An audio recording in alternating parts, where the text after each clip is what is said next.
엄마, 아빠, 어딨어? 나 엄마 아빠한테 갈 거야. 갈 거라고. 죽었던 두 사람이 눈을 떴습니다. 조선의 한 작은 마을에 이 소문이 번진 것은 어느 이른 봄 아침의 일이었습니다. 아니, 그게 정말이야? 내 눈으로 직접 봤다니까? 시신이 두구나 있었는데 그게 멀쩡하게 일어났다고? 세상에, 어디서 이런 일이? 마을 사람들은 입을 다물지 못했지요. 그런데 정작 더 놀라운 것은 그 다음에 나온 말이었습니다. 어린 것이 사흘을 버텼다더라. 어른들이 시신을 가져가려 해도 절대 안 놓아줬다는 거야. 겨우 8살짜리가? 울면서 발버둥을 쳤다고. 부모님을 데려가지 마세요. 아직 여기 계셔야 해요. 라고. 참, 저도 모르게 가련해서. 사람들은 고개를 저었습니다. 어린 것이 슬픔을 이기지 못해 그런 거지. 그렇게 생각했지요. 하지만 그날 밤 그 집에서 이상한 기척이 들렸습니다. 그리고 다음 날 아침 마을 사람들은 자신의 눈을 의심하게 되는 광경을 맞닥뜨리게 되었지요. 도대체 그 밤 무슨 일이 있었던 걸까요? 8살 어린아이의 간절한 울음이 어떻게 하늘을 움직일 수 있었을까요? 그리고 죽었다 여겼던 두 사람은 정말로 살아 돌아온 걸까요? 이 이야기는 바로 그때로 거슬러 올라갑니다. 옛날 옛적 어느 이른 봄날의 일입니다. 야담 휴식의 이야기가 계속될 수 있도록 구독과 좋아요로 응원의 마음을 보내주세요. 자, 그럼 오늘도 감동적인 옛날 이야기 지금 바로 시작합니다. 보고 싶어요. 보고 싶다고요. 경기도 산골 어귀에 소란골이라는 작은 마을이 있었습니다. 소나무가 울창한 산깃을 아래 자리 잡은 마을이라 붙은 이름이었지요.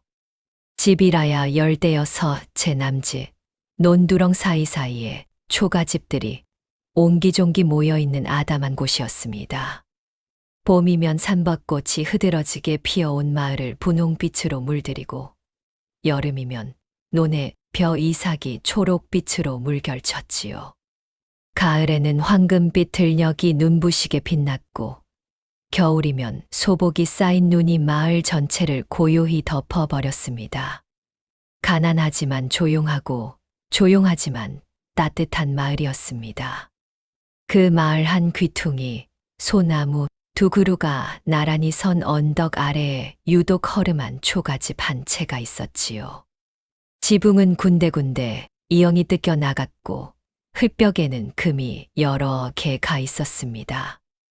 마당은 좁고 헛가는 낡았지만 섬돌 앞에는 늘 빗자루 자국이 반듯하게 나 있었지요. 가난해도 정갈하게 살려는 사람의 손길이 느껴지는 집이었습니다. 그 집에 세 식구가 살고 있었습니다. 아버지는 최서방이라 불렸습니다. 나이는 35이었지만 몸은 그보다 훨씬 늙어 보였지요. 평생 남의 논밭을 부쳐 먹으며 살아온 탓에 허리는 이미 굽어 있었고 두 손은 못박이처럼 단단하게 굳어 손마디마다 흙이 박혀 있었습니다. 햇볕에 그을린 얼굴은 검고 주름이 깊었지만 그 안에 담긴 눈빛만은 맑고 다정했습니다. 말수가 적은 사람이었습니다. 하루 종일 들판에서 일을 해도 별 말이 없었고 힘들다는 소리 한마디 입 밖으로 내지 않았지요. 하지만 밤이 되어 밥상을 물리고 나면 아들 도리를 무릎 위에 앉히고 이야기를 들려주는 것을 낙으로 삼았습니다. 호랑이 이야기, 도깨비 이야기, 옛날 어느 효자 이야기.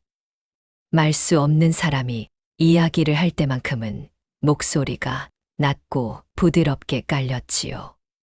아버지, 그 다음엔요? 다음엔 그 사람이 어떻게 했을 것 같으냐? 도망쳤을 것 같아요. 허허, 그래서는 안 되지. 도망친다고 해결이 되나? 아버지는 그렇게 말하며 낮게 웃곤 했습니다. 그 웃음이 도리는 제일 좋았지요. 어머니는 이 시성을 가진 안악이었는데 마을에서는 다들 최서방댁이라 불렀습니다.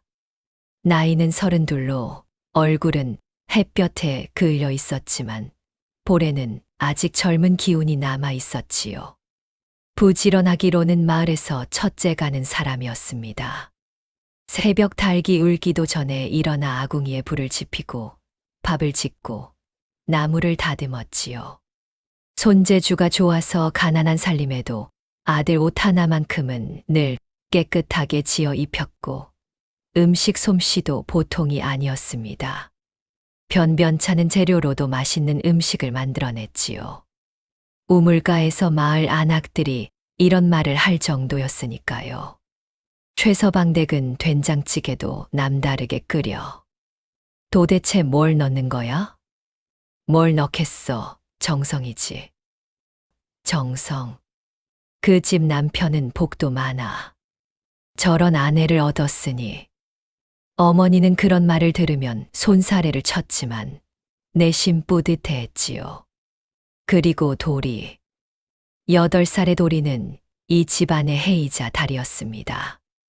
얼굴은 아버지를 닮아 눈이 크고 맑았고 인매는 어머니를 닮아 곱았지요. 키는 또래보다 조금 작은 편이었는데 그래서인지 어딘가 더 어려 보이기도 했습니다. 볼이 통통하고 다리가 짧아서 종종 걸음으로 어머니 뒤를 따라다니는 모습이 꼭 새끼 오리 같다며 마을 사람들이 웃곤 했지요. 총명한 아이였습니다. 서당에 들어간 지 채 반년도 되지 않았는데 훈장 어른이 최서방을 따로 불러 이렇게 말할 정도였으니까요. 최서방 자네 아들이 보통이 아닐세. 한 번 가르쳐주면 열을 아는 아이야. 과찬이십니다. 아니, 진심으로 하는 말이야. 조금만 더 뒷받침이 되면. 훈장 어른은 말을 흐렸지만 최서방은 그 뜻을 알았지요. 하지만 우리 형편에 그 생각을 하면 아버지는 가슴이 무거워졌습니다. 아무리 총명한 아이라도 가난한 집에 태어나면 어쩔 수 없는 것이 많았지요.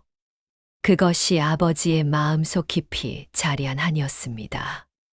도리에게는 한 가지 이상한 습관이 있었습니다. 잠자리에 들 때마다 반드시 어머니의 치맛자락을 꼭 쥐고 자는 것이었지요. 어릴 때부터 그랬는데 8살이 되어도 그 버릇이 고쳐지지 않았습니다. 어머니가 잠든 줄 알고 살며시 손을 빼내려 하면 도리는 잠결에도 다시 잡아당겼지요. 마치 뭔가를 놓칠까 두려운 것처럼. 어느 날 밤 어머니가 부드럽게 물었습니다. 도라, 이제 다 컸으면 그만해야지. 사내 녀석이 치마 붙잡고 자는 건 좀 싫어. 왜? 잠결에 대답하는 도리의 목소리가 작게 흘렀습니다. 놓으면 없어질 것 같아. 어머니는 잠시 말을 잃었습니다.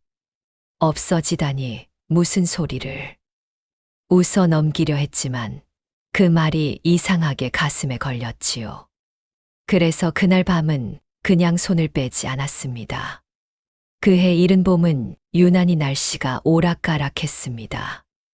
낮에는 따스한 햇살이 내리쪼이다가도 해가 지면 봄이라고 믿기 어려운 찬바람이 불어와 뼛속까지 파고들었지요. 마을 어귀에 자리 잡은 늙은 팽나무 한 그루가 바람에 흔들릴 때마다 우우하는 소리가 마치 무언가를 경고하는 것 같기도 했습니다. 마을 노인들은 혀를 찼습니다.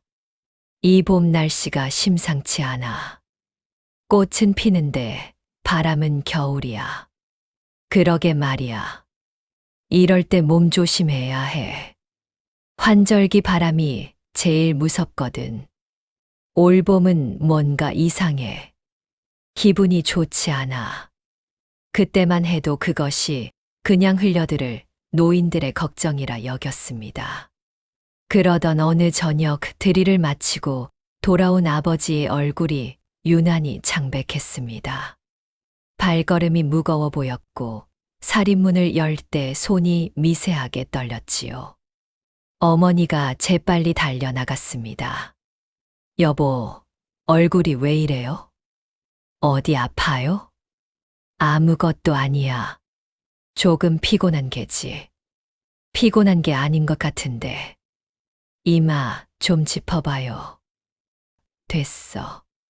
밥이나 먹자. 아버지는 손을 저으며 자리에 앉았습니다.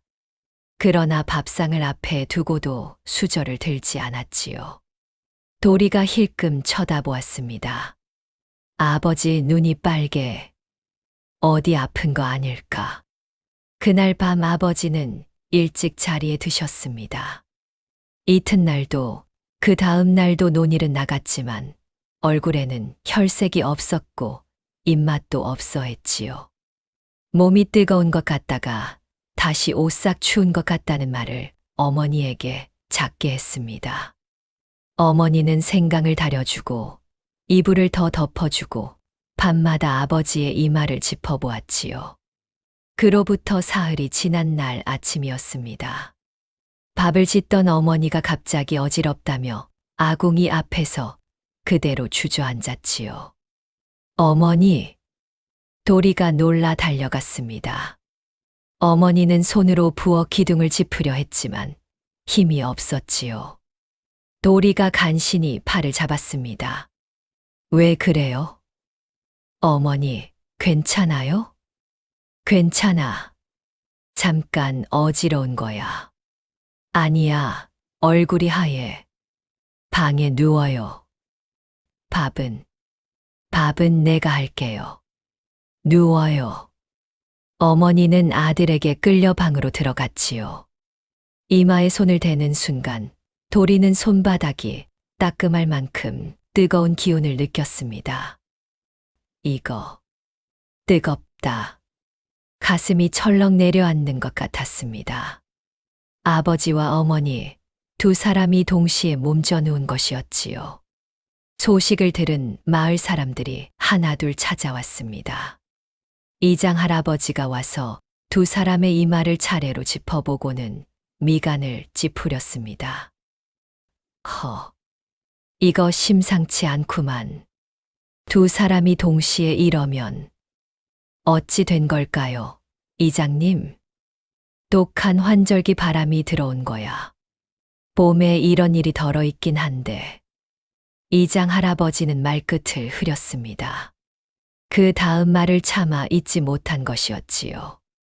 그날 저녁 마을 어귀에 사는 봉사 노인이 찾아왔습니다. 나이를 알 수 없는 노인이었는데 눈이 보이지 않는데도 지팡이 하나만 짚고 마을을 자유로이 다녔지요. 큰일이 있을 때마다 나타나 한마디씩 한다고 해서 마을 사람들은 반쯤 무서워하고 반쯤 의지했습니다. 노인은 방으로 들어와 아버지의 손목을 잡았습니다. 그리고 어머니의 손목을 잡았지요. 한참을 아무 말도 하지 않았습니다. 침묵이 무겁게 내려앉았습니다. 도리는 방 문턱에서 그 장면을 바라보았지요. 노인의 손가락이 아버지의 손목 위에서 천천히 움직이는 것을 보며 심장이 쿵쾅거렸습니다. 노인이 마침내 입을 열었습니다. 실 하나에 걸린 목숨이로구나. 낮고 가라앉은 목소리였습니다. 이장 할아버지의 얼굴이 굳어졌습니다. 옆에 서 있던 마을 아낙 하나가 입을 틀어막았지요. 도리는 그 말의 뜻을 정확히 알지 못했습니다. 하지만 어른들의 표정에서 그것이 무서운 말이라는 것만은 알 수 있었지요. 실 하나에 걸린 목숨. 그 말이 며칠 동안 도리의 머릿속에서 떠나지 않았습니다. 밥을 먹을 때도 잠을 청할 때도 아버지와 어머니의 손을 잡고 이름을 부를 때도 아버지, 눈 좀 떠봐. 나 여기 있어. 어머니, 조금만 버텨요. 나 여기 있잖아. 하지만 두 사람은 눈을 뜨지 못했습니다. 사흘이 지났습니다. 아버지와 어머니의 상태는 나아지기는커녕 더 깊이 가라앉았습니다. 처음에는 이불을 걷어찰 만큼 몸이 뜨겁더니 사흘째 되던 날부터는 그 열기마저 식어버렸지요. 어머니는 손이 싸늘해졌고 아버지는 숨소리가 얕아졌습니다. 방 안은 묘하게 텁텁한 냄새가 배어 있었는데 나중에 도리는 그것이 무슨 냄새인지 알게 되었지요. 하지만 그때는 아직 몰랐습니다. 마을에서 약방 심부름을 다녀온 이웃집 아저씨가 문 앞에서 이장 할아버지와 작은 목소리로 이야기를 나누었습니다. 도리는 마루 끝에 쪼그려 앉아 그 소리를 들었지요. 이장님, 솔직히 말씀해 주세요. 어떻게 된 겁니까? 두 사람이 동시에 이러면 설마. 조용히 해. 아이가 듣는다. 낮은 목소리였지만 도리의 귀에는 선명하게 들렸습니다. 아이가 듣는다. 그 말이 오히려 더 무섭게 느껴졌지요.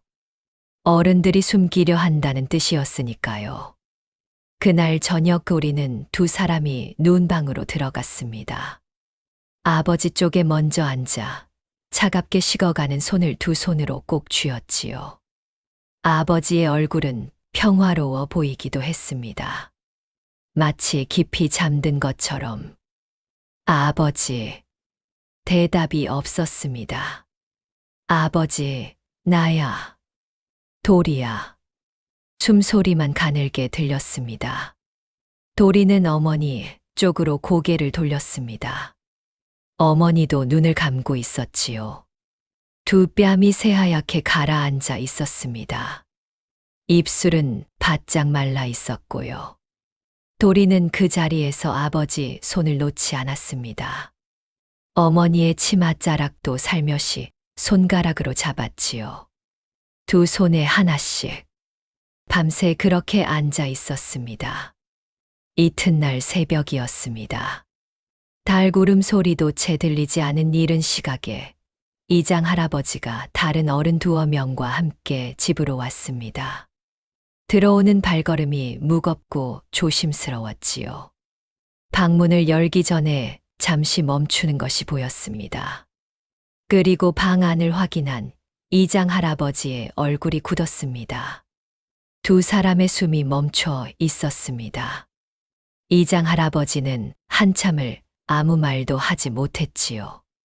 뒤따라 들어온 아낙 하나가 손으로 입을 막고 고개를 돌렸습니다. 남자 하나는 천장을 바라보며 눈을 깜빡였지요. 세상에, 그 한마디가 방 안을 가득 채웠습니다. 도리는 방 구석에 앉아 있었습니다. 두 손을 무릎 위에 가지런히 올린 채 눈을 크게 뜨고 어른들을 바라보고 있었지요. 이장 할아버지가 천천히 도리 앞에 무릎을 꿇었습니다. 돌아. 도리는 대답하지 않았습니다. 돌아, 이제. 아버지, 어머니가. 이장 할아버지는 말을 잊지 못했습니다. 목이 막힌 것이었지요. 평생 마을 일을 도맡아온 단단한 노인이었지만 8살짜리 아이의 눈을 마주하며 그 말을 하는 것은 차마 할 수 없는 일이었습니다. 그때 도리가 입을 열었습니다. 알아요. 어른들이 멈칫했습니다. 알고 있었어요. 어젯밤에 목소리가 떨리지 않았습니다. 그것이 오히려 더 가슴을 찔렀지요. 아이가 울어야 어른들도 뭔가를 할 수 있을 것 같은데 그 작은 아이가 눈물 하나 흘리지 않고 담담하게 앉아 있으니 어른들 쪽에서 먼저 눈시울이 붉어졌습니다. 돌아, 그럼 이제. 이장 할아버지가 조심스럽게 말을 꺼냈습니다. 어르신들께서 아버지, 어머니를 잘 모셔주실 거야. 이제 장례를 치러야 하니까 도리 너는 저기 가서. 싫어요. 한마디였습니다. 네, 장례 싫어요. 부모님 데려가지 마세요. 이장 할아버지가 당황했습니다. 옆에 있던 어른들도 서로 눈을 마주쳤지요. 도라, 이건 어른들이 결정할 일이야. 넌 아직 싫다고요. 도리가 두 팔을 벌려 아버지와 어머니 사이에 앉았습니다. 두 손으로 한 명씩 옷자락을 잡았지요. 부모님은 아직 여기 있어야 해요. 데려가면 안 돼요. 어른들은 아무 말도 하지 못했습니다. 소식은 삽시간에 마을 전체로 퍼졌습니다. 최서방 댁에서 두 사람이 동시에. 그리고 어린 것이. 아이고, 불쌍해라. 겨우 8살인데. 그런데 장례를 막는다더라. 어린 것이 그걸 알기나 하겠어. 슬픔에 정신이 없는 거지. 마을 사람들이 하나둘씩 몰려왔습니다. 이웃 안악들은 밥을 지어왔고 남자들은 상을 치를 준비를 했지요. 그것이 사람의 도리이고 마을의 방식이었습니다. 하지만 도리는 끝내 두 사람의 옆자리를 내주지 않았습니다. 밥도 먹지 않았습니다. 낮이 되고 오후가 되고 저녁이 되었지만 아이는 그 자리에서 꼼짝하지 않았지요. 이장 할아버지가 다시 방으로 들어왔습니다. 도라, 이제 그만해야지. 며칠이 지나면 아버지, 어머니가 더 힘드시단다. 어서 모셔드려야. 어디로 모셔요? 산에. 좋은 자리에. 싫어요. 나는 여기가 좋아. 아버지 어머니도 여기가 좋을 거야. 도라. 제가 지킬 거야. 아무 데도 못 가요. 이장 할아버지는 한숨을 내쉬었습니다. 어른들끼리 모여 수군거렸지요. 어찌하면 좋겠소. 억지로 떼어낼 수는 없지 않소. 저 나의 아이를. 하지만 이대로 두면 안 되지. 시간이 지나면. 그러게 말이야. 도대체 어떻게 해야. 그러다가 한 남자가 조심스럽게 입을 열었습니다. 이런 말이 좀 그렇긴 한데. 저 아이 효심이 정말 대단하지 않소. 천하에 저런 어린 것이. 저게 그냥 어린 아이의 울음이겠소. 저 마음 좀 봐요. 아무도 반박하지 못했습니다. 결국 그날은 아무것도 하지 못했습니다. 이틀째 날이 되었습니다. 도리는 여전히 그 자리를 지켰습니다. 밥은 조금 먹었습니다. 이웃 안악이 억지로 숟가락을 입에 밀어넣다시피 한 것이었지요. 몇 술을 먹고는 다시 두 사람 곁으로 돌아갔습니다. 물도 그렇게 마셨습니다. 아이의 눈은 충혈되어 있었지만 울지 않았습니다. 낮에는 두 사람의 손을 잡고 아무 말 없이 앉아 있었고, 밤이 되면 두 사람 사이에 누워 두 손에 옷자락을 하나씩 쥐고 눈을 감았지요. 아버지, 어머니, 나 여기 있어. 아무 데도 안 가. 그러니까 여기 있어야 해. 어디도 가면 안 돼. 잠이 드는지 마는지 모를 상태로 밤을 보냈습니다. 새벽빛이 방 안으로 스며들 때마다 아이는 눈을 뜨고 두 사람의 얼굴을 확인했지요. 여전히 그 자리에 있었습니다. 다행이다. 그 생각을 할 때마다 눈물이 나올 것 같았지만 도리는 입술을 꽉 깨물었습니다. 울면 안 될 것 같았지요. 이유는 몰랐지만 그냥 그런 생각이 들었습니다. 사흘째 날 오후였습니다. 봉사 노인이 다시 찾아왔습니다. 지팡이 소리가 마당에 들어서자 도리는 고개를 들었습니다. 방문이 열리고 눈 없는 눈으로 방 안을 훑은 노인의 얼굴이 보였지요. 노인은 방 안으로 들어오더니 아무 말 없이 아이 앞에 앉았습니다. 오랫동안 침묵이 흘렀습니다. 마침내 노인이 말했습니다. 사흘째로구나. 네. 밥은 먹었느냐? 조금요. 잠은? 조금. 노인이 천천히 고개를 끄덕였습니다. 무서우냐? 뜻밖의 질문이었습니다. 도리는 잠시 생각했지요. 무서운 게 아니에요. 그냥 가면 못 만나잖아요. 산에 가면. 노인은 한참 말이 없었습니다. 어르신. 응. 제가 계속 여기 있으면 아버지 어머니가 다시 일어날 수 있을까요? 방 안이 조용해졌습니다. 문 밖에서 숨죽이고 듣던 어른들도 멈췄지요. 봉사 노인은 눈을 감았습니다. 그리고 오랫동안 아무 대답도 하지 않았지요. 도리는 그 대답을 기다리며 눈을 크게 뜨고 있었습니다. 노인이 천천히 입을 열었습니다. 하늘이 아는 일이다. 그것이 전부였습니다. 도리는 고개를 끄덕였습니다. 하늘이 아는 일. 알 수 없는 말이었지만 그 말이 이상하게 힘이 되었습니다. 하늘이 안다면 하늘이 볼 것이고 하늘이 본다면 그럼 나는 보여줘야 해. 아이는 다시 두 손으로 옷자락을 쥐었습니다. 더 단단히. 그날 밤이었습니다. 마을 사람들은 다들 돌아갔고 집 안에는 돌이 혼자였습니다.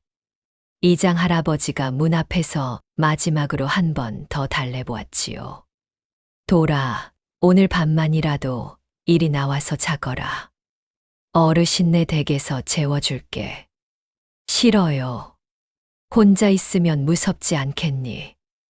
무섭지 않아요. 그래도 이장 할아버지. 도리가 고개를 들었습니다. 저 여기 있을게요. 걱정하지 마세요. 그 눈빛이 어찌나 단호했던지 이장 할아버지는 더 말을 잇지 못하고 살인문을 닫았습니다. 밤이 깊었습니다. 달이 구름 뒤로 들어가고 방 안은 어두워졌지요. 바람이 조금 불었습니다. 초가지붕 위로 솔가지 스치는 소리가 났습니다. 도리는 두 사람 사이에 누워 천장을 바라보았습니다.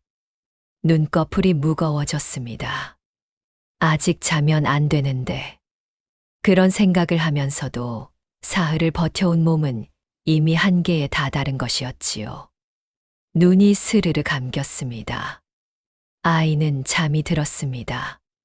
두 손에는 여전히 아버지와 어머니의 옷자락이 쥐어진 채로. 얼마나 지났을까요? 집 안 어딘가에서 소리가 났습니다. 바람 소리와는 다른 낮고 부드러운 소리였지요. 마치 숨소리 같기도 했고 아주 작게 무언가 움직이는 소리 같기도 했습니다. 그리고 새벽빛이 방 안으로 스며들 무렵 아버지의 손이 천천히 움직였습니다. 아버지의 손가락이 움직였습니다. 아주 조금이었습니다. 새끼 손가락 하나가 느리게, 정말 느리게 오므라들었지요. 도리의 손바닥 위에서. 도리는 잠결에 그것을 느꼈습니다. 번쩍 눈이 떠졌지요. 아버지. 심장이 쿵 뛰었습니다. 도리는 벌떡 일어나 아버지 얼굴을 들여다보았습니다.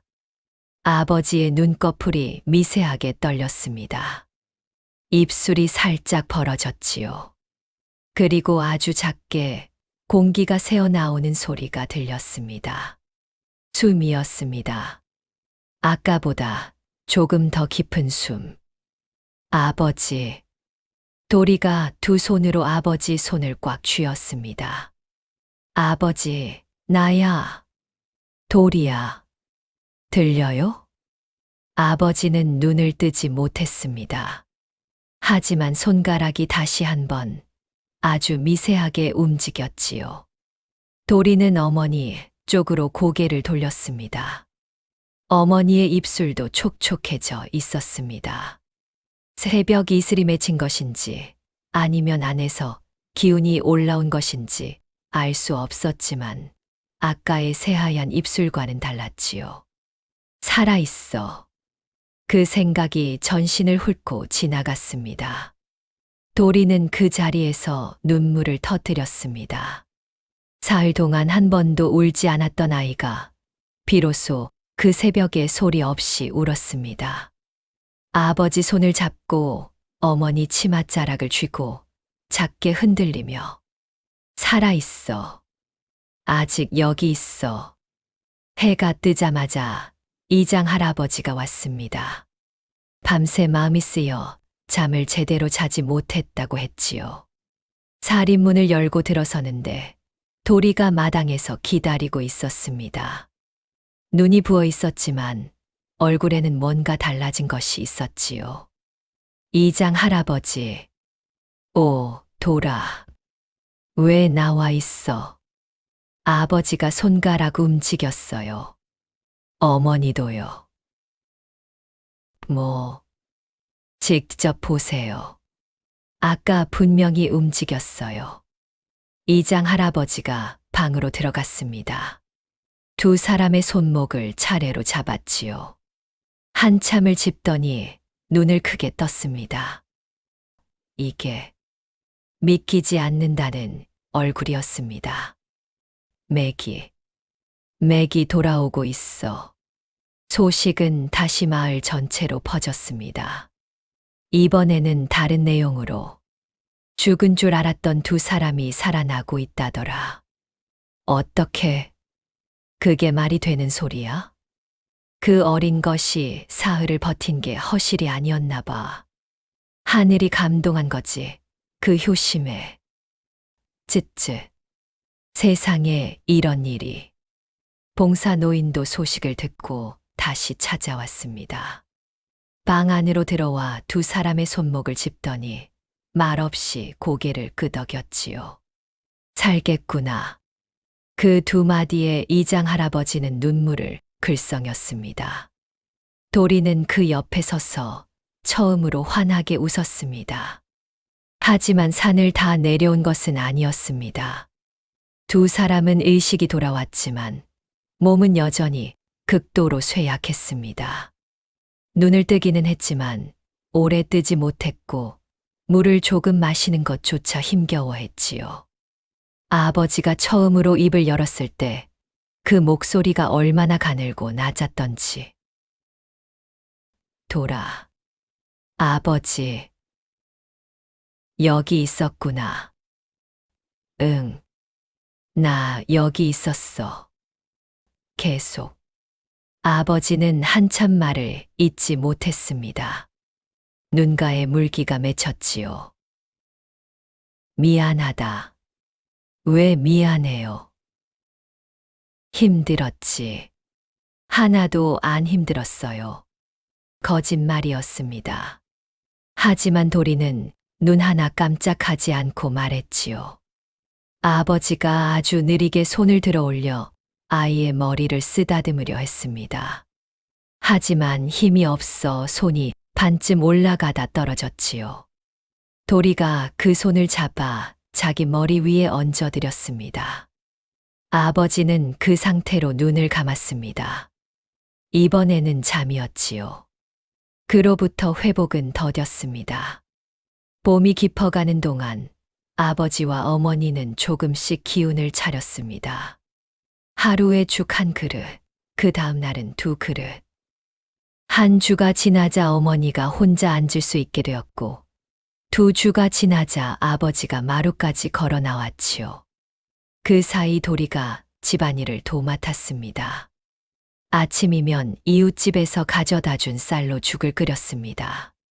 소 다루는 법을 몰랐던 아이가 이웃 안악에게 하나씩 배우면서 밥을 짓고 반찬을 만들었지요. 처음에는 죽이 너무 묽거나 너무 퍽퍽하게 되었습니다. 나물을 무쳐도 간이 맞지 않았고 불 조절을 못해 솥바닥을 태운 적도 있었지요. 아이고, 이번엔 또 탔네. 이웃집 막내 아주머니가 부엌에서 혀를 찼습니다. 다시 해. 처음부터. 네. 쪽, 팔아. 눈물 닦고. 안 울었어요. 눈에서 뭔가 나오고 있는데. 연기 때문에요. 허허, 연기도 참. 막내 아주머니는 웃으면서 도리의 등을 두드렸지요.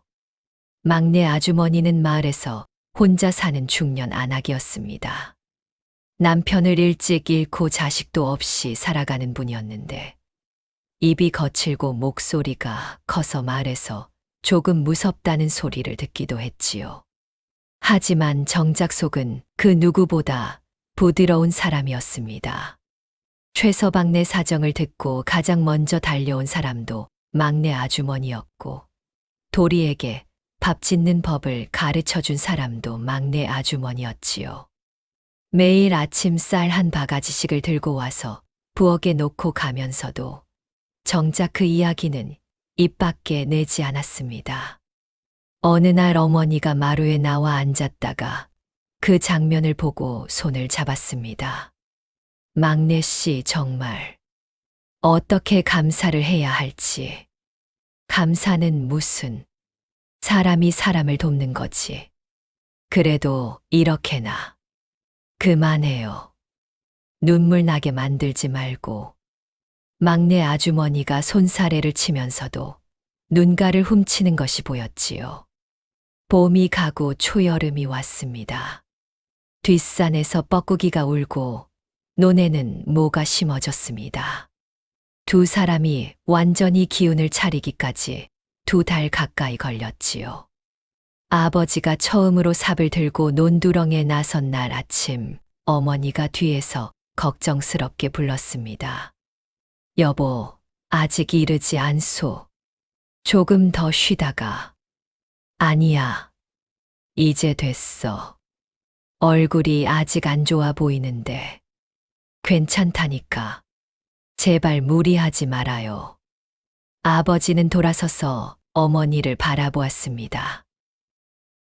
걱정해줘서 고마워. 그 말 한마디에 어머니는 눈을 내리깔았지요. 볼이 살짝 붉어졌습니다. 도리는 그 장면을 마루에서 보다가 슬그머니 고개를 돌렸습니다. 어른들은 참 이상해. 그런 생각을 하면서도 입꼬리가 올라갔지요. 그런데 문제가 생겼습니다. 2달 가까이 일을 하지 못하는 사이 집안 형편이 바닥까지 떨어진 것이었습니다. 이웃들의 도움으로 버텨왔지만 그것만으로는 한계가 있었지요. 가을 추수까지 기다리려 해도 지주에게 낼 소장료가 문제였습니다. 봄에 빌린 곡식값도 갚아야 했고요. 아버지는 밤마다 혼자 마루에 앉아 있는 일이 많아졌습니다. 어느 날 밤 도리가 물을 마시러 나왔다가 그 모습을 보았지요. 아버지, 왜 앉아요? 그냥 걱정 있어요? 아니, 거짓말. 아버지가 도리를 바라보았습니다. 아이의 눈이 반짝이고 있었지요. 다 알아요. 서당도 못 가게 되는 거 알아요. 아버지는 대답하지 않았습니다.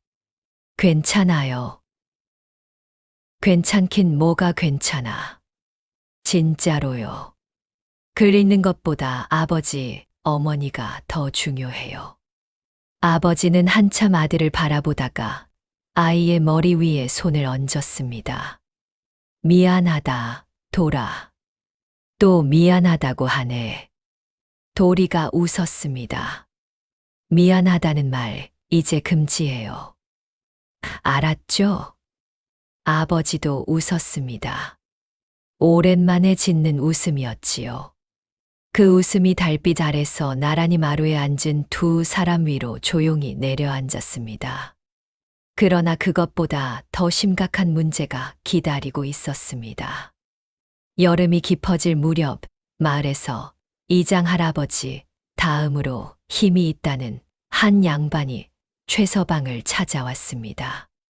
그 이름은 윤참봉이라 했는데 마을 바깥에 기와집을 가진 사람으로 소란골 논밭의 절반 이상이 그의 소유였지요. 윤참봉은 방 안에 자리를 잡고 앉아 차를 한 모금 마신 뒤 말을 꺼냈습니다. 최서방, 그동안 고생이 많았겠네. 덕분에 몸은 추슬렀습니다. 그래, 다행이야. 그런데 말이지. 윤참봉이 표정을 바꿨습니다. 봄 소장료 말이야.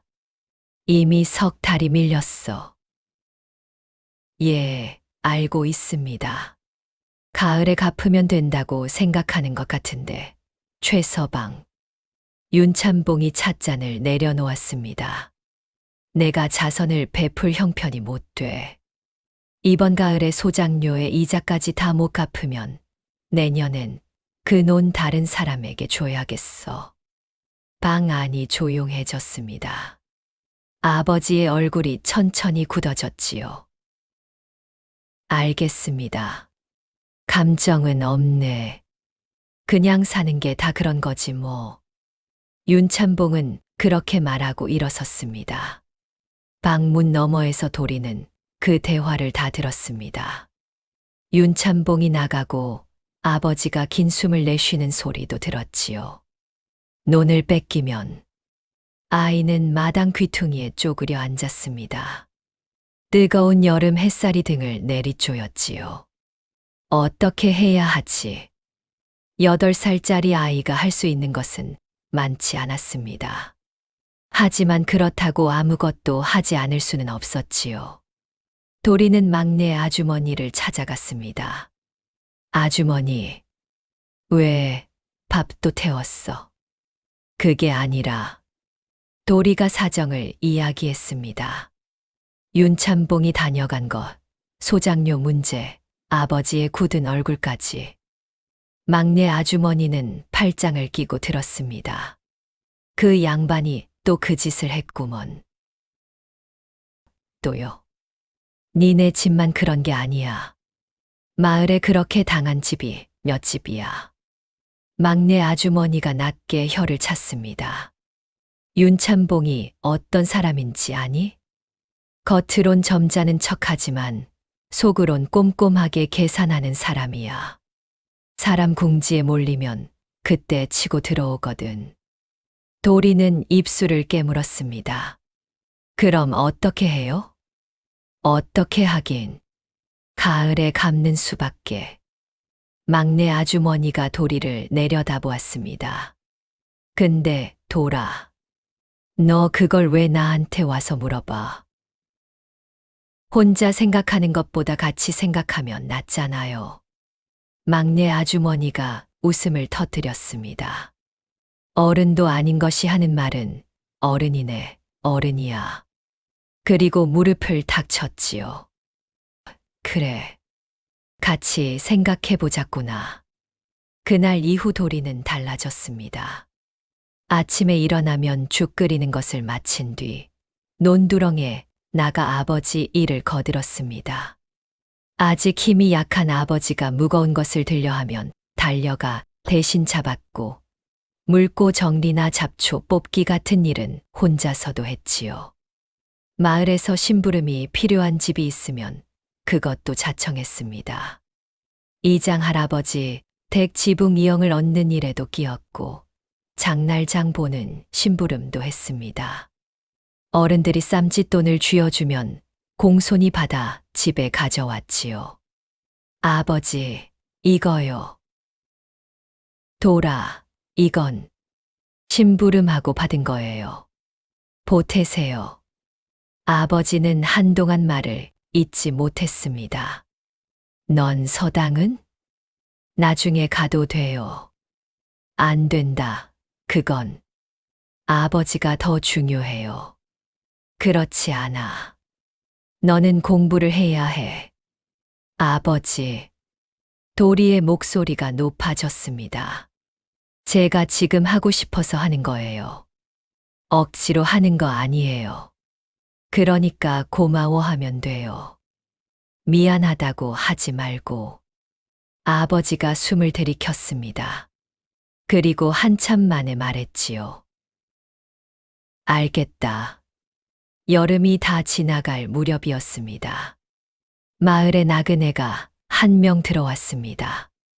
나이는 50줄로 보이는 남자였는데 허름한 도포에 먼지를 잔뜩 뒤집어 쓴 차림이었지요. 등에는 보따리를 하나 메고 있었고 발은 집신이 달아서 발 뒤꿈치가 그대로 드러나 있었습니다. 마을 어귀에서 쓰러질 것처럼 비틀거리다가 도리와 마주쳤지요. 아이야, 이 마을에 물 좀 얻어 마실 수 있겠느냐? 예. 따라오세요. 도리는 군말 없이 집으로 데려갔습니다. 마루에 앉힌 뒤 물을 떠다 드리자 남자는 단숨에 2 그릇을 비웠습니다. 한숨을 내쉬더니 아이를 가만히 바라보았지요. 고맙구나. 이름이 뭐냐? 도리요. 도리. 좋은 이름이다. 굴러도 굴러도 깨지지 않는 돌처럼. 남자가 말했습니다. 어디서 오셨어요? 먼 데서 왔다. 어디 가세요?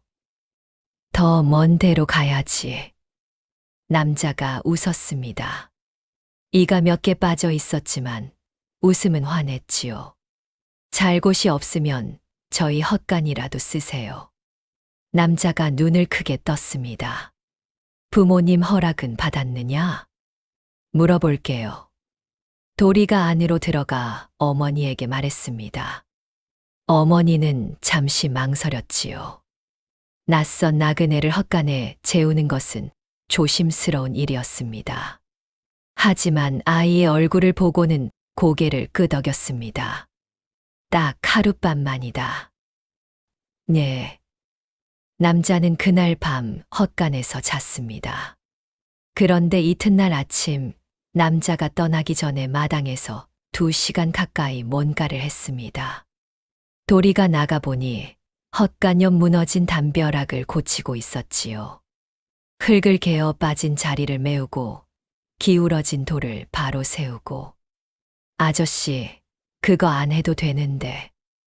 은혜를 공짜로 받으면 몸이 가렵거든. 남자가 흙을 바르며 웃었습니다. 아이야, 너한테 하나 가르쳐 줄까? 뭐려? 은혜는 갚으려 하면 더 무거워지고 전하려 하면 가벼워진다. 도리는 그 말을 곱씹었습니다. 무슨 뜻이에요? 내가 나한테 베푼 것, 나는 너한테 갚는 게 아니라 다음에 만나는 다른 사람한테 전하면 된다는 거야. 그렇게 세상이 돌아가는 거거든. 남자는 담벼락을 다 고치고 보따리를 메고 일어섰습니다. 잘 살아라, 도리야. 조심해서 가세요. 남자는 마을 어귀를 돌아 사라졌습니다. 도리는 한참 그 방향을 바라보았지요.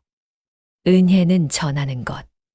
그 말이 마음속에 남았습니다. 가을이 왔습니다. 벼 이삭이 고개를 숙이고 들녘이 누렇게 물들었습니다. 낙엽 밟는 소리가 바삭바삭 들리고 아침 저녁으로 서늘한 바람이 불었지요. 추수가 시작되었습니다. 아버지는 몸이 완전히 회복되지 않은 채로 드릴에 나섰습니다. 막내 아주머니네 남자 형제분이 와서 도와주었고 이장 할아버지도 이틀이나 팔을 걷어붙였지요. 도리는 나 대신 볕단을 묶는 일을 맡아 새벽부터 저녁까지 뛰었습니다. 돌아, 쉬어라. 괜찮아요. 손에 물집 생겼잖니. 쉬면 더 오래 걸려요. 막내 아주머니가 혀를 찼지만 뭐라 하지 않았습니다. 추수가 끝나던 날 저녁 아버지가 수확한 벼 더미 앞에 오래 앉아 있었습니다. 계산을 하고 있었지요. 소장료, 이자, 빌린 것들. 손가락으로 하나씩 짚다가 천천히 고개를 들었습니다. 어머니, 응. 딱 맞아. 어머니가 숨을 들이쉬었습니다. 정말요? 윤참봉 줄 것 다 주고. 딱 맞아. 한 홉도 안 남겠지만 두 사람은 서로를 바라보았습니다. 그리고 동시에 웃음을 터뜨렸지요. 도리는 그 웃음 소리를 방 안에서 들었습니다. 됐다. 눈을 감았지요. 가슴 안쪽에서 뭔가가 따뜻하게 퍼지는 것 같았습니다. 봄에 처음 밀려왔던 그 서늘한 두려움이 그제야 비로소 조금 녹아내리는 것 같았지요. 그런데 그날 밤이었습니다. 마을 어귀에서 말발굽 소리가 들렸습니다. 밤에 말을 타고 오는 일은 흔치 않았지요. 마을 사람 몇이 나가보았는데 관가에서 나왔다는 포졸 하나가 이장 할아버지를 찾았습니다. 소식을 들은 이장 할아버지의 얼굴이 굳었지요. 그리고 다음 날 아침 일찍 이장 할아버지가 최서방네 집을 찾아왔습니다. 표정이 좋지 않았지요. 최서방, 할 말이 있네. 이장 할아버지는 자리에 앉아 한참을 말을 꺼내지 못했습니다. 무슨 일입니까, 이장님? 이장 할아버지가 깊은 숨을 내쉬었습니다. 윤참봉이 관가에 고했어. 아버지의 눈이 가늘어졌습니다. 무슨 일로요? 봄에 두 사람이 죽었다가 살아난 일 말이야. 그게 이상하다고. 죽은 사람이 어찌 살아나느냐고. 혹 요술이나 사술을 부린 게 아니냐고. 방 안이 얼어붙었습니다. 사술이요. 관에서 알아보러 온대. 최서방 부부를 직접 보겠다고. 도리는 방 문 너머에서 그 말을 들었습니다. 심장이 세게 뛰었지요. 요술이라니, 사술이라니. 어머니의 숨소리가 가늘게 변하는 것이 들렸습니다. 아버지는 한동안 말이 없었지요. 이장 할아버지가 낮게 말했습니다. 이게 다 누군가가 꼬인 거야. 그냥 병이 나은 것뿐인데. 윤참봉 그 양반이 소장료를 다 받아낸 것도 못마땅했던 모양이야. 아버지의 주먹이 천천히 쥐어졌습니다. 그리고 옆에서 어머니가 조용히 말했지요. 당당히 받으면 되지요. 모두 어머니를 돌아보았습니다. 요술을 부린 것도 아니고 사술을 쓴 것도 아니에요. 아들 녀석이 곁을 지켰고 우리가 살아난 것뿐이에요. 당당히 받으면 됩니다. 목소리가 흔들리지 않았습니다. 도리는 방문에 기댄 채 눈을 감았지요. 어머니, 무서웠습니다. 솔직히 말하면 무서웠습니다. 관가에서 온다는 말이, 포졸이 찾아온다는 말이. 하지만 어머니의 목소리를 듣는 순간, 그래, 당당히 받으면 되지. 그 생각이 들었습니다. 사흘 후 관가에서 사람이 왔습니다. 포졸 둘이 앞서고 그 뒤를 관복을 입은 중년 남자가 따랐습니다. 이방이라 했지요. 마을 어귀에서부터 사람들이 웅성거렸습니다. 저 사람들이 최서방네 집으로 가는 거야? 그 사술 이야기 때문이래. 사술이라니 말도 안 되는 소리지. 조용히 해. 들으면 어쩌려고. 마을 사람들은 멀찌감치 서서 그 행렬을 바라보았습니다.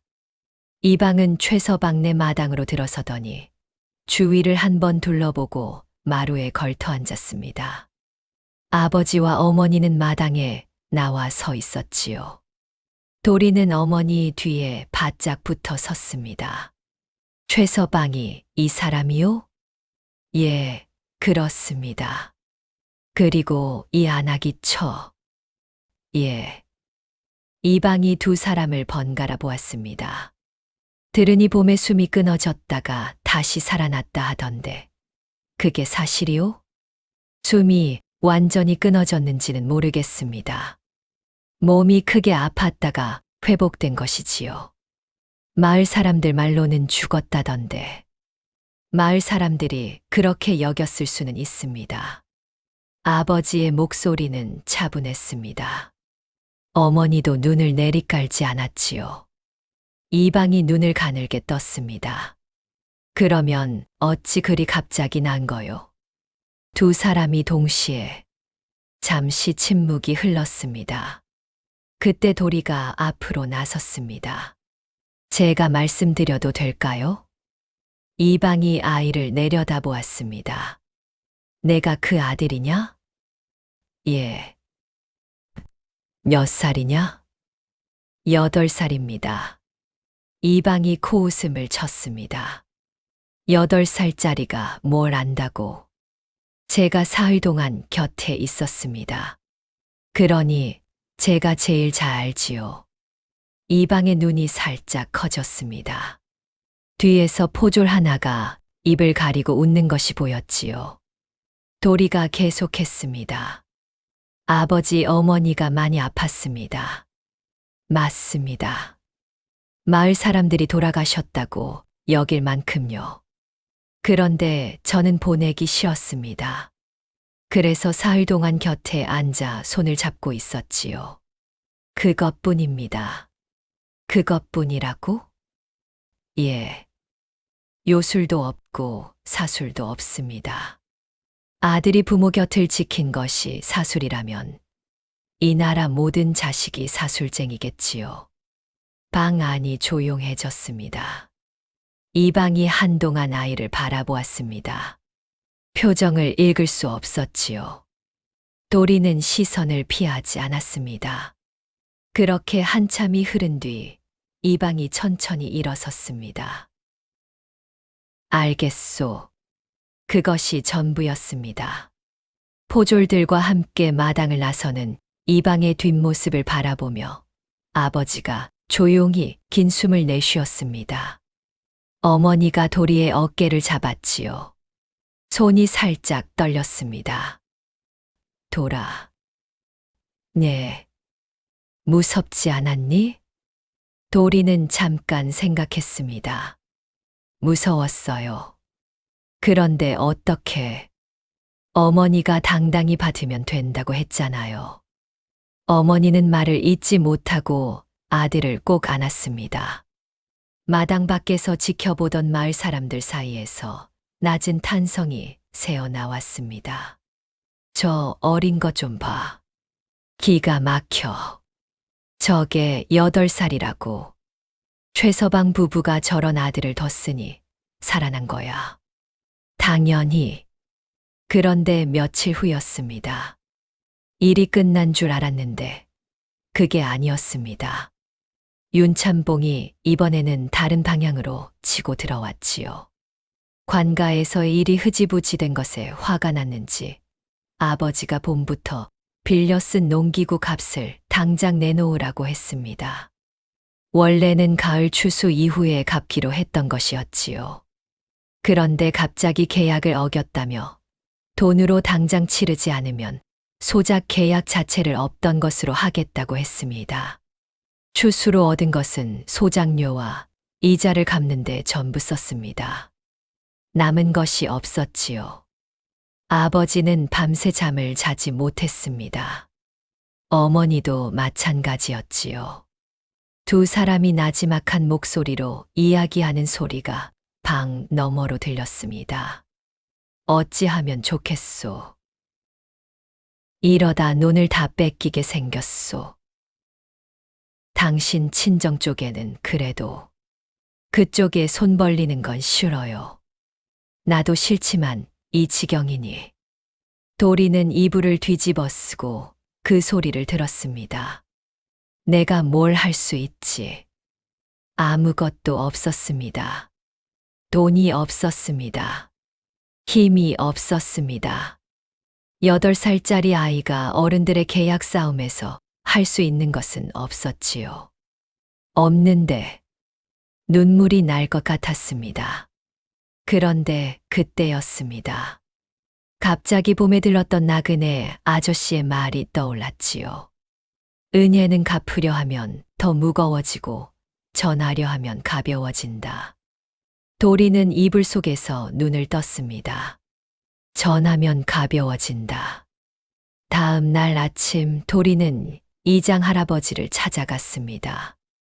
이장 할아버지. 왜? 마을 사람들한테 우리 집 사정 말해도 될까요? 무슨 뜻이냐? 사정을 말하면 부끄러운 거 아는데요. 도리가 이장 할아버지를 바라보았습니다. 봄에 마을 사람들이 도와줬잖아요. 쌀도 가져다 주고, 일도 도와주고, 저희 혼자서는 못 버텼을 거예요. 그러니까 이번에도 사정을 말하면 안 될까요? 부탁드리는 게 아니라 그냥 말하는 거요. 이장 할아버지가 아이를 오래 바라보았습니다. 부탁이 아니라 말하는 거라고? 예. 그냥 우리가 어떤 형편인지. 그러면 마을 사람들이 알 테니까요. 이장 할아버지가 무릎을 짚고 일어서며 말했습니다. 내가 해보지. 그날 저녁 마을 우물가에 사람들이 모였습니다. 이장 할아버지가 최서방네 사정을 이야기했습니다. 봄부터 지금까지 일을 윤참봉이 관가에 고한 일까지 숨기지 않고 다 이야기했지요. 사람들은 조용히 들었습니다. 이야기가 끝나자 한동안 아무 말이 없었습니다. 그러더니 맨 먼저 막내 아주머니가 입을 열었지요. 윤참봉 그 양반 정말 너무하네. 그러게 말이야. 소장료도 다 받아놓고 또 농기구 값을 갑자기 지금 내라고 하면 어디서 나와. 우리도 당했어. 작년에. 나도. 여기저기서 목소리가 나왔습니다. 그리고 옆집 아저씨가 팔짱을 끼며 말했지요. 우리가 조금씩 보태면 안 되겠소. 그러게. 봄에도 그렇게 했는데. 이번엔 윤참봉한테 빌미를 주면 안 되니까 정확히 갚을 수 있을 만큼만. 얼마나 필요한 거래요, 이장님? 이장 할아버지가 금액을 말했습니다. 사람들이 서로 눈짓을 했습니다. 그리고 하나씩 고개를 끄덕였지요. 막내 아주머니가 나섰습니다. 나는 얼마 낼게요. 나도. 우리도 보탤게요. 그렇게 하루가 채 지나지 않아 금액이 채워졌습니다. 도리는 그 소식을 듣고 마루에 앉아 한참 동안 움직이지 않았습니다. 전하면 가벼워진다. 나그네 아저씨 말이 맞았습니다. 봄에 마을 사람들이 베푼 은혜가 지금 이 순간 다시 흘러오고 있었지요. 그리고 그것은 어느 한 사람에게서 온 것이 아니라 마을 전체에서 조금씩 모여든 것이었습니다. 눈물이 났습니다. 이번에는 참지 않았습니다. 윤참봉에게 농기구 값을 치른 것은 그로부터 이틀 후였습니다. 아버지가 직접 윤참봉 댁을 찾아갔습니다. 도리도 따라갔지요. 윤참봉은 뜻밖이라는 표정을 숨기지 않았습니다. 어디서 났소? 마을 사람들이 도와주었습니다. 마을 사람들이? 예. 윤참봉이 돈을 받아들고 한참 아무 말도 하지 않았습니다. 표정이 조금 복잡해졌지요. 당혹스러운 것도 같고 무안한 것도 같고. 아버지가 허리를 굽혔습니다. 이걸로 이번 일은 마무리된 것이지요. 그렇소. 감사합니다. 그리고 몸을 돌려 나왔습니다. 마당을 나서는데 뒤에서 윤참봉이 작게 뭔가를 말하는 소리가 들렸습니다. 도리는 귀를 기울였지요. 들릴 듯 말 듯한 소리였습니다. 내가 좀 심했나. 도리는 아버지 손을 잡고 마을 길을 걸었습니다. 하늘은 높고 파랬습니다. 들녘에는 이미 추수가 끝나 텅 빈 논이 펼쳐져 있었지요. 바람이 불자 빈 볏짚들이 살랑 흔들렸습니다. 아버지가 말했습니다. 돌아. 응. 이장 할아버지한테 가야겠다. 마을 사람들한테도. 왜요? 감사 인사를 해야지. 당연하죠. 두 사람은 나란히 걸었습니다. 도리가 아버지 손을 좀 더 꽉 쥐었지요. 봄에 이 손이 차가웠는데 지금은 따뜻했습니다. 살아있는 사람의 온기가 손바닥 가득 전해져 왔지요. 그것만으로 충분했습니다. 그로부터 며칠이 지난 늦가을 어느 날이었습니다. 봉사 노인이 다시 마을에 나타났습니다. 집집이 다니는 것 같더니 해가 뉘엿뉘엿 기울 무렵 최서방네 마당으로 들어섰지요. 지팡이 소리가 들리자 도리가 마루에서 일어섰습니다. 어르신, 어서 오세요. 노인이 섬돌 앞에 서서 마당을 천천히 훑었습니다. 눈이 없는데도 뭔가를 보는 것 같았지요. 다 정리됐구나. 예. 덕분에요. 내가 한 게 뭐가 있다고. 노인이 마루에 걸터 앉았습니다. 도리도 옆에 앉았지요. 한참 침묵이 흘렀습니다. 어르신. 응. 봄에 그 말 있잖아요. 실 하나에 걸린 목숨이라고. 노인이 고개를 끄덕였습니다. 그게 무슨 뜻이었어요? 정말로. 노인은 바로 대답하지 않았습니다. 지팡이를 두 손으로 짚고 한참을 생각하는 것 같더니 천천히 입을 열었지요. 실이 끊어지면 끝이고 이어지면 산다. 그 실이 뭔데요? 인연이지. 도리가 고개를 갸웃했습니다. 살고자 하는 마음과 붙잡고자 하는 마음이 만나는 것이 인연이야. 그 실이 가늘어도 두 쪽에서 잡아당기면 끊어지지 않는 법이거든. 노인이 말을 이었습니다. 그때 내 아버지 어머니는 실 하나에 걸려 있었어. 그 실이 끊어지느냐, 이어지느냐, 그것이 문제였지. 근데 노인이 도리 쪽으로 고개를 돌렸습니다. 내가 그 실을 쥐고 있었어. 사흘 동안. 도리는 숨을 들이켰습니다. 그러니까 살아난 건 요술도 아니고 사술도 아니야. 내가 그 실을 놓지 않았기 때문이야. 방 안에서 어머니가 그 말을 듣고 있었습니다. 뒤에서 아버지도 서 있었지요. 두 사람은 아무 말도 하지 않았습니다. 도리는 무릎 위에 두 손을 올려놓았습니다. 봄의 아버지 손을 어머니 치맛자락을 쥐었던 그 손이었습니다. 내가 쥐고 있었구나. 눈이 뜨거워졌습니다. 노인이 일어서며 말했지요. 잘 살아라. 그것이 전부였습니다. 노인은 지팡이를 짚고 마당을 나섰습니다. 살인문 밖으로 사라지는 그 뒷모습이 저녁 노을 빛 속에서 천천히 흐려졌지요. 그날 밤이었습니다. 온 가족이 밥상을 앞에 두고 앉았습니다. 변변찮은 반찬이었지만 따뜻한 밥에 된장찌개 냄새가 방 안에 가득 찼지요. 수저를 드는데 아버지가 먼저 말을 꺼냈습니다. 돌아. 응. 내년엔 서당 다시 다녀라. 이번 일 다 정리됐으니까 내년엔 어떻게든 보내줄게. 아버지. 뭐. 도리가 밥그릇을 내려놓았습니다. 나중에요. 나중에라니.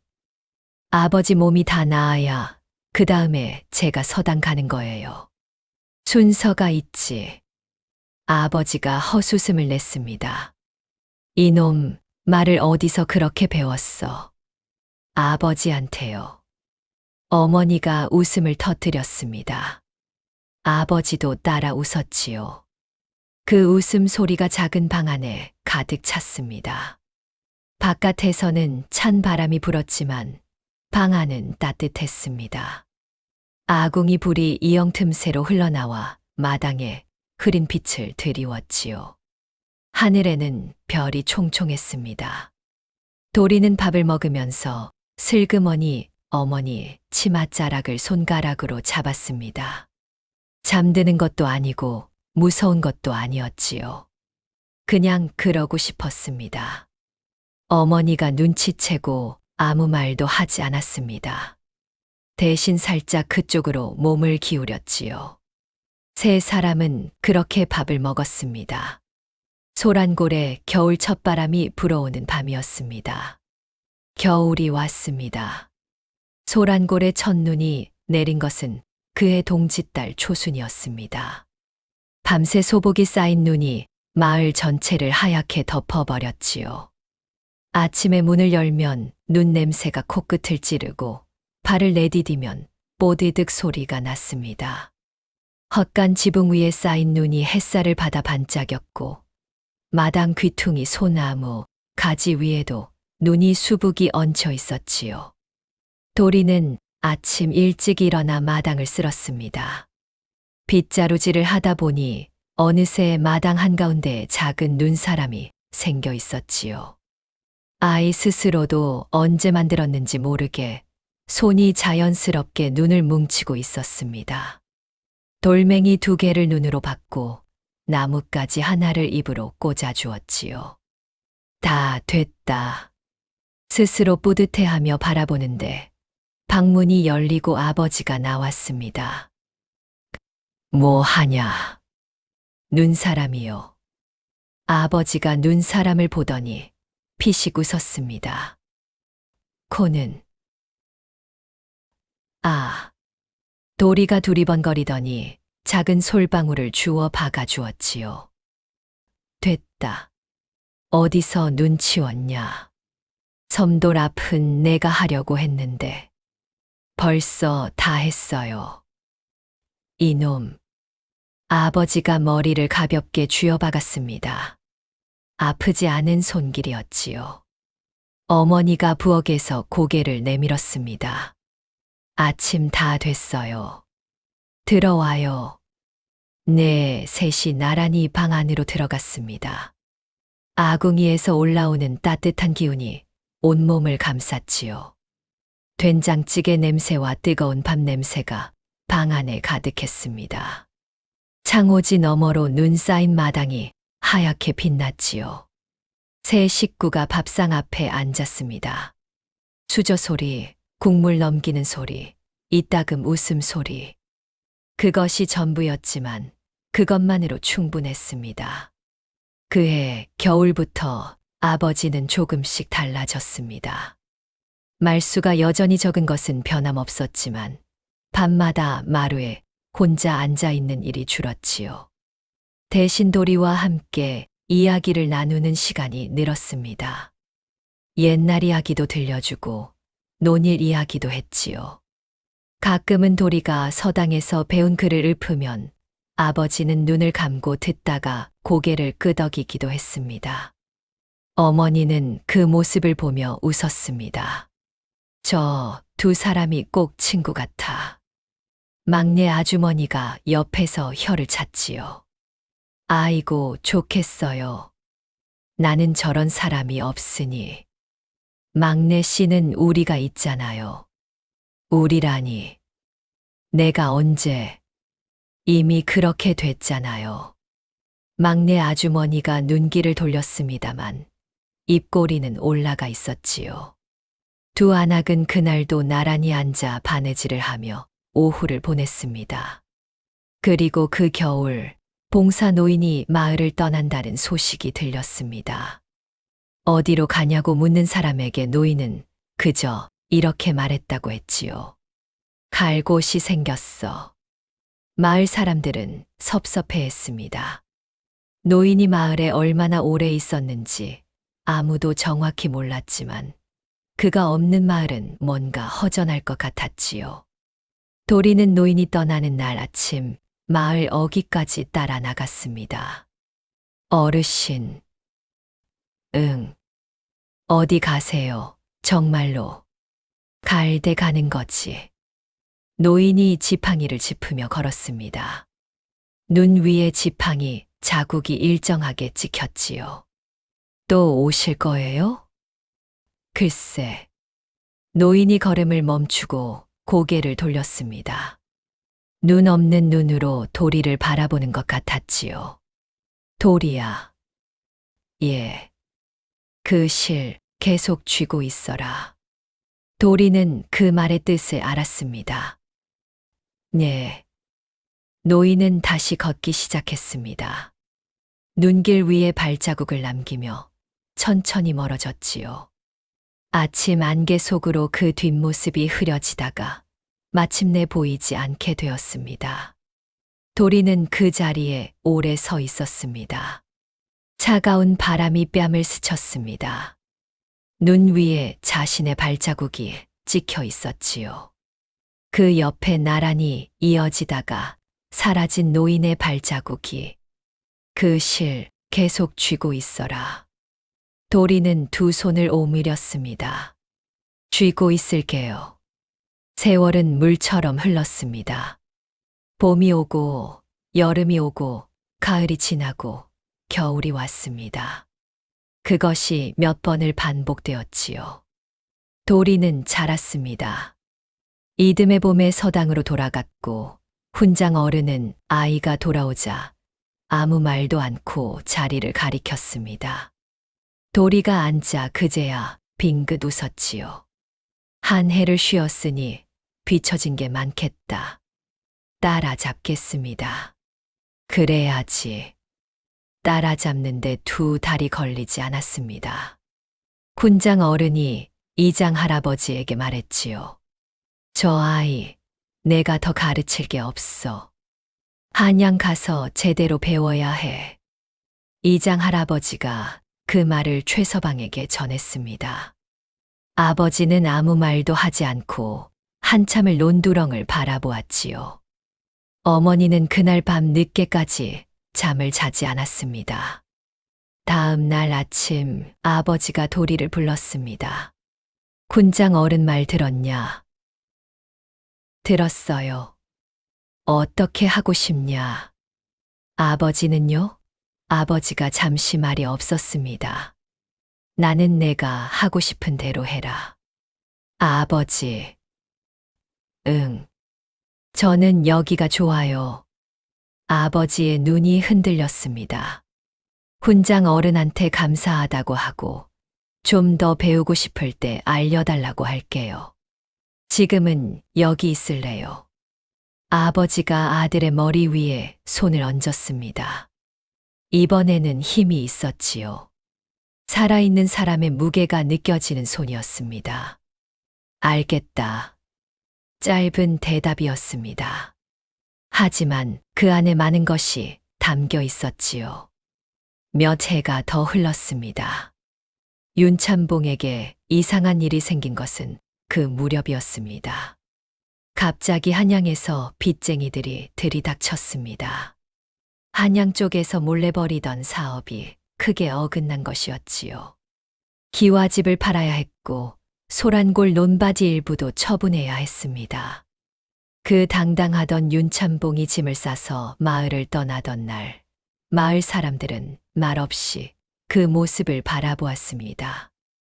막내 아주머니만 혀를 한 번 찼지요. 사람 궁지에 몰아대더니 제가 궁지에 몰렸네. 아무도 덧붙이지 않았습니다. 그것으로 충분했지요. 윤참봉이 떠난 자리에 새 소작 주인이 들어왔습니다. 꽤 너그러운 사람이었지요. 최서방과는 첫 해부터 사이좋게 지냈습니다. 아버지는 그해 가을에 처음으로 넉넉한 얼굴로 추수를 마쳤지요. 도리가 15이 되던 해 마을에 작은 사건이 있었습니다. 이웃 마을에서 흉년이 들어 아사 직전에 노인 하나가 소란골 어귀에서 쓰러진 것이었지요. 마을 사람들이 어쩔 줄 몰라 할 때 도리가 가장 먼저 달려가 노인을 업었습니다. 저희 집으로 모시겠습니다. 어머니는 아무 말도 묻지 않고 방을 내줬습니다. 아버지는 이불을 날랐지요. 노인은 열흘 동안 그 집에서 지냈습니다. 기운을 차린 뒤 제 발로 걸어서 떠나면서 대문 앞에서 깊이 허리를 굽혔지요. 이 은혜를 어찌 갚을지. 도리가 웃으며 말했습니다. 갚지 않으셔도 됩니다. 다음에 만나는 다른 사람에게 전하시면 돼요. 노인이 눈을 크게 떴습니다. 그게 무슨... 그냥 저도 그렇게 들었어요. 노인은 한참 도리를 바라보다가 다시 한번 허리를 굽히고 길을 떠났습니다. 어머니가 그 모습을 보며 아버지에게 낮게 말했지요. 저 아이가 언제 저렇게 컸지? 진작에 컸어. 그렇긴 한데 어머니가 눈가를 손등으로 훔쳤습니다. 그래도 놀랍네요. 봄에 저 조그만 것이 우리 옷자락 붙잡고 있던 게 엊그제 같은데. 아버지가 고개를 끄덕였습니다. 두 사람은 한참 아들의 뒷모습을 바라보았지요. 그로부터 오랜 세월이 흘렀습니다. 소란골에는 새 집들이 몇 채 더 생겼고 마을 어귀의 팽나무는 더 굵어졌습니다. 논두렁도 넓어졌고 마을 앞 작은 개울에는 돌다리가 놓였지요. 그 돌다리를 놓은 것이 마을 사람들이 힘을 모아 한 일이었는데 처음에 그 이야기를 꺼낸 사람이 돌이었다는 것은 마을 사람 모두가 알았습니다. 도리는 어른이 되었습니다. 아버지의 논의를 이어받아 부지런히 땅을 일구었고 마을에서 굳은 일이 있으면 제일 먼저 나섰지요. 마을 사람들은 어느 순간부터 자연스럽게 그에게 의지했습니다. 어려운 일이 생기면 찾아오고 이야기를 들어달라며 찾아오기도 했지요. 장가도 들었습니다. 이웃 마을에서 온 부지런하고 마음 고운 안악이었는데 처음 만난 날 어머니가 이렇게 말했습니다. 잘 왔어요. 우리 집에 온 사람은 다 식구야. 그 한마디에 새 며느리는 그 자리에서 눈물을 흘렸지요. 아버지와 어머니는 천천히 늙어갔습니다. 아버지는 허리가 더 굽었고 어머니는 머리가 하얗게 새었지요. 하지만 두 사람은 이상하게 건강했습니다. 마을 노인들이 혀를 찰 정도였지요. 저 집은 어쩌면 저리 정정하냐. 아들 덕이지. 자식 복이 저 집은 특별해. 그 봄에 그 어린 것이 곁을 지킨 게 아직도 이어지는 거야. 그 말이 틀리지 않았습니다. 아버지가 세상을 떠난 것은 그가 70을 넘긴 어느 가을이었습니다. 들이를 마치고 들어와 저녁을 먹고 마루에 앉아 달을 한참 보더니 그냥 잠든 것처럼 눈을 감았지요. 고통도 없었고 두려움도 없었습니다. 도리는 아버지 곁에서 밤을 새웠습니다. 봄날에 그랬던 것처럼 손을 꼭 잡고 이번에는 장례를 막지 않았습니다. 때가 되었다는 것을 알았으니까요. 아버지를 가장 좋아하던 소나무 두 그루가 선 언덕 아래에 모셨지요. 무덤 앞에 서서 도리가 말했습니다. 아버지, 나 여기 있어요. 바람이 솔가지를 흔들었습니다. 마치 대답하는 것 같았지요. 어머니는 아버지보다 3년을 더 살았습니다. 마지막까지 정신이 맑았고 마지막 날까지 며느리에게 이것저것 이야기해 주었다고 했지요. 떠나기 전날 밤 어머니는 도리의 손을 잡고 한참을 말없이 있다가 입을 열었습니다. 돌아. 응. 그때 내가 곁에 있어줘서 고마웠어. 어머니. 나는 알고 있었어. 내가 손잡고 있었던 거. 그래서 놓을 수가 없었어. 그 손을. 도리는 아무 말도 하지 못했습니다. 그 손이 우리를 붙잡은 거야. 어머니는 눈을 감았습니다. 그리고 다음 날 아침 고요히 떠났지요. 아버지 곁에 나란히 모셨습니다. 소나무 두 그루 아래